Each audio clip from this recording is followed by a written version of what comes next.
அபி வந்து ஒரு பிளான் போடுறாங்க. எப்படியாவது வந்து சுந்தரியை வந்து நம்ப வைக்கணும் அப்படின்னு சொல்லிட்டு, அனு கர்ப்பமா இருக்காங்க அப்படின்னு சொல்லிட்டு பிளான் போட்டு அதே மாரி சக்ஸஸும் பண்றாங்க.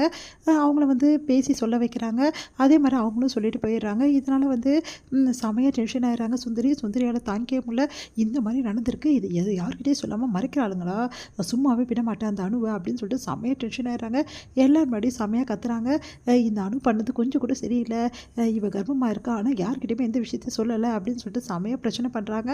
அதை கேட்ட அனு வந்து இல்லைங்க நான் கர்ப்பம் ஆகலை, இவ பொய் சொல்கிறாங்க, அப்படிலாம் ஒன்றுமே கிடையாது அப்படின்றாங்க. இவ பொய்யை மறைக்கிறா, இப்போ தான் நாடி பிடிக்கிறவங்க வந்து பார்த்து சொல்லிட்டு போனாங்க இவ கர்ப்பமாக தான் இருக்கா. சே உனக்கு அசிங்கமாக இல்லை இப்படி மறைக்கிறதுக்கு எல்லார்கிட்டையும் மறைக்கிறியே அப்படின்னு சொல்லிட்டு செமையாக திட்டுறாங்க எல்லார் முன்னாடியுமே. இருமா சுந்தரி கேட்கலாம் அப்படின்னு சொல்லிட்டு பாட்டி எவ்வளோ சொல்லி பார்க்குறாங்க. சே இப்படிப்பட்டவளாக இருக்கா, யார்கிட்டையும் சொல்லலை பாருங்கள், வேணும் தான் எல்லாத்தையும் மறைச்சிருக்கா, இப்படிப்பட்டவ என்ன வேணாலும் பண்ணுவா அப்படின்னு நம்மலாம் சொல்கிறாங்க. அதெல்லாம் கேட்டு செமையாக அனு கத்துறாங்க. என்ன நினச்சிட்டு இருக்கீங்க, உங்கள் இஷ்டத்துக்கு என்ன வேணாலும் பேசுவீங்களா? இங்கே பாருங்கள் நான் உண்மையிலே கர்ப்பம் இல்லை, புரியுதா? நீ பொய் சொல்கிறேன், நான் பொய் சொல்லலைங்க, நான் வாழ்ந்தது தானேங்க கர்ப்பமாக இருக்குது, நானும் அவர் வாழவே வாழலைங்க அப்படின்னு எல்லாருமே அதிர்ச்சி அடைகிறாங்க. சுந்தரி சந்தோஷப்படுறாங்க. பார்த்தா வந்து நீ என்னம்மா சொல்கிற அப்படின்னு சொல்லிட்டு பாட்டி கேட்குறாங்க. ஆமாம் பாட்டி, நானும் அவரோட வாழ்க்கையை தொடங்கலை அப்படின்னு எதுக்காக இப்படி இப்படி இருக்கீங்க, என்ன காரணம் இப்போ சொல்லி ஆகணும் எனக்கு அப்படின்னோடனே அவள் எப்படி சொல்வா, இதுக்கெல்லாம் காரணமே சுந்தரி ஆண்டி தானே அப்படின்னு அதிர்ச்சி அடைகிறாங்க. ஆமாம் சுந்தரி அத்தை தான் எல்லாத்துக்கும் காரணம், அவங்க தான் வாழ விடாமல் பண்ணி வச்சுருக்காங்க. நான் என்ன பண்ணேன், நான் எதுவும் பண்ணலையே, எல்லாம் எனக்கு தெரியும் அத்தை நீங்கள் என்ன பண்ணீங்கன்னு சொல்லிட்டு. இவங்க இந்த மாதிரி ஆளை கூட்டின்னு வந்து இந்த மாதிரி எல்லாம் பண்ணியிருக்காங்கன்னு சொல்லிட்டு நடந்த விஷயத்துக்கு எல்லாத்தையுமே வந்து அபி சொல்கிறாங்க. இந்த மாதிரி சுந்தரி வந்து ஒரு ஆளை கூட்டின்னு வந்து வேணும்னே அனு முன்னாடி வந்து பேச வச்சுது. அதுக்கப்புறம் அணுக்கிட்ட போயிட்டு இந்த மாதிரி என் பையன் கூட நீ வாழக்கூடாது, இல்லை என் பையனுக்கு உயிருக்கு ஆபத்து ஏற்படும்னு சொன்னது. அதுக்கப்புறம் ஜோசியர் நம்பி வந்து இவ்வளோ பிரச்சனை பண்ணது எல்லாத்தையுமே சொல்கிறாங்க. அதை கேட்டு எல்லாருமே அதிர்ச்சி, என்ன சுந்தரி இதெல்லாம் இப்படி பண்ணி வச்சுருக்க, சின்ன தேசங்களை வாழ விடாமல் பண்ணியிருக்கியே, உன்னெல்லாம் எதில் சேர்க்கறது அப்படின்னு சொல்கிறாங்க. உடனே வந்து சுந்தரி வந்து இவ போய் சொல்கிறா, இவனை நம்பாதீங்க அப்படின்னு அனு சொல்கிறாங்க. என் தங்கச்சி சொன்னது சத்தியம் அப்படின்னு சொல்கிறாங்க. அதை கேட்டு எல்லாருமே அதிர்ச்சி அடையில, ஏமா இவ்வளோ நாள் இந்த விஷயத்த சொல்லலை, சுந்தரி இவ்வளோ பெரிய பிரச்சனை பண்ணி வச்சுருக்கா, ஏமா சொல்லலை அப்படின்னோடனே எங்களை எப்படி சொல்கிறதுன்னு எனக்கு தெரியல, அதனால தான் அவரை விட்டு நான் விலகி இருந்தேன். சரி அதுக்கப்புறம் எப்படி வந்து நீ வந்து நல்லது நினச்சிட்ட அப்படின்னா, ஜோசியரை நாங்கள் பார்த்தோம், அந்த ஜோசியர் போய் தான் சொல்லியிருக்காரு அப்படின்ற விஷயத்தை நாங்கள் கண்டுபிடிச்சோன்னு சொல்லிட்டு நடந்த விஷயத்துக்கு எல்லாத்தையுமே சொல்கிறாங்க. அது கேட்டு ராகவ் ஆச்சரியப்படுறாரு.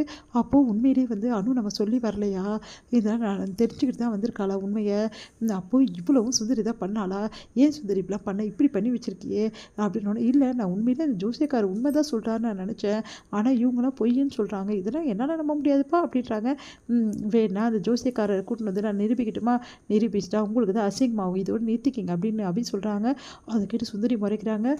சுந்தரி நீ இப்படி பண்ணுவேன் நினச்சி கூட பார்க்கல, என்ன வேணாலும் பண்ணுவியா, உனக்கு ஒரு பொண்ணு பிடிக்கலன்னா அவளை என்ன வேணாலும் பண்ணுவியாச்சே, நீ இப்படி இருக்கியே அப்படின்னு சொல்லிட்டு செம்மையாக டென்ஷன் ஆகிடுறாங்க. நம்ம வந்து பாட்டி உடனே வந்து இப்படி பண்ணுவீங்கன்னு நினச்சி கூட பார்க்கல சித்தி, இப்படி பண்ணிட்டு சித்தி அப்படின்னு சொல்லிட்டு அஞ்சலி மனசு வருத்தப்படுறாங்க. இதெல்லாம் பார்த்து சுந்தரி செம்மையாக கத்துறாங்க. என்ன நினச்சிட்டு இருக்கீங்களா, ஆளுக்கு என்னை குறை சொல்லிட்டு இருக்கீங்க, என் பையனோட வாழ்க்கை இப்படிலாம் இருக்கும்னு நான் நினச்சது தெரியுமா, அவள் இப்படி ராஜாங்க வாழ்க்கை வாழணும்னு நினச்சது தெரியுமா, ஆனால் எல்லாத்தையுமே வந்து இவன் வந்து கெடுத்துட்டா, பின்ன எனக்கு டென்ஷன் ஆகாது அதனால தான் இப்படிலாம் பண்ணேன் அப்படின்றாங்க. அது கேட்டு வந்து ஆனால் நீ இப்படி பண்ணது கொஞ்சம் கூட சரியில்லை, ஐயோ அத்தை மாட்டிக்கிட்டாங்களே அப்படின்னு சொல்லிட்டு பார்த்துட்டே இருக்காரு முரளி.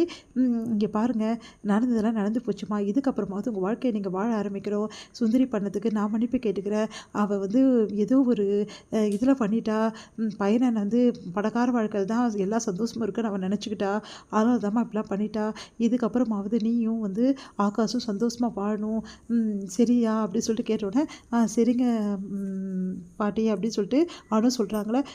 அனு ஆகாஷ் இனிமேட்டு நீங்கள் 2 பேருமே வந்து சந்தோஷமாக உங்கள் வாழ்க்கையை தொடங்கணும் புரியுதா, அதுக்கான ஏற்பாடு எல்லாத்தையுமே வந்து ராகவ் நீங்கள் 2 பேர் தான் பார்த்துக்கணும் அப்படின்னோடனே ராகவ் வந்து நானா அப்படின்றாரு. ஆமாம் பின்ன நீங்கள் 2 பேர் தான் பார்த்துக்கணும், நீங்கள் 2 பேரும் உங்கள் வாழ்க்கையை தொடங்கிறதுக்கு முயற்சி பண்ணுங்கள் அப்படின்னு சொல்லிட்டு போகிறாங்க. சுந்தரி வந்து முரளிக்கிட்ட சொல்கிறாங்க, எல்லாத்துக்கும் காரணம் அந்த அபி தான், இவ்வளோ நாள் இந்த வீட்டில் நான் செல்வா கூட வாழ்ந்தேன், எல்லாத்தையுமே வந்து இந்த மாதிரி பண்ணிட்டா, இப்போ எல்லாரும் முடிஞ்சு நான் முடிக்க முடியாமல் இருக்கேன், அந்த மாதிரி பண்ணிட்டா, அவளை சும்மாவே விடக்கூடாது, இங்கே பாரு கிருஷ்ணா, அவளை ஏதாவது ஒன்று பண்ணி இந்த வீட்டை விட்டு அனுப்பு, அவளை எல்லாரும் காரி துப்பணும் அப்படின்னு சொல்கிறாங்க. கவலையே படாதீங்க அத்தை, அதுக்கு ஒரு சூப்பர் பிளான் நான் போட்டிருக்கேன், அதனால் அபி இந்த வாட்டி தப்பிக்கவே முடியாது, எப்படியும் வீட்டை விட்டு ராகவ் அமுச்சிடுவான் அப்படின்னு நிம்மதி அடைகிறாங்க.